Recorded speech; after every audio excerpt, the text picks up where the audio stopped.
Councilman Badino, thank you. And thank you all for being here. And I look forward to hearing what you have to say and having an active and lively dialogue this evening. Thank you.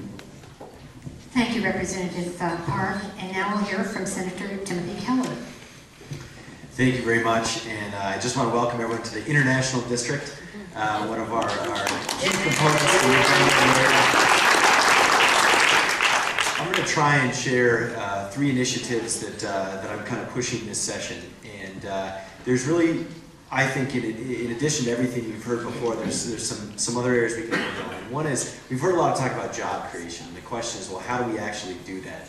And I'm hoping 2 things might get past our legislature this year. One has to do with, our state spends about $1 billion every year in procurement. So that's services they contract with folks all around the state for. And right now, unfortunately, a large chunk of that actually goes to out-of-state companies. And so I'm going to have some legislation that tries to set up an incentive structure so that New Mexico businesses can benefit from New Mexico taxpayer dollars when it comes to government procurement. Another related initiative is around local food procurement. So right now in our schools, in our prisons, in our senior centers, most of the food that we eat, of course, comes from all over the world. But things like dairy products, cheese, and pecans, and of course green chili, we can actually purchase directly here. And so I have another piece of legislation that will hopefully focus and force the state government to actually buy local. And that's again going to help everyone in our local economy, particularly in rural areas. The second piece is around the budget. We've heard a lot around that. And there's kind of a third rail to the budget this year. There's an argument that we need to cut spending and we need to do some of that. There's also an argument around we need to look at enhancing some of our revenues. But the third angle of this is something called tax expenditures. Another word for this is corporate earmarks. But they're basically deductions and exemptions in our tax code that are specifically for different types of corporations or different types of industries. And the number of folks who get special treatment in our state is extraordinary.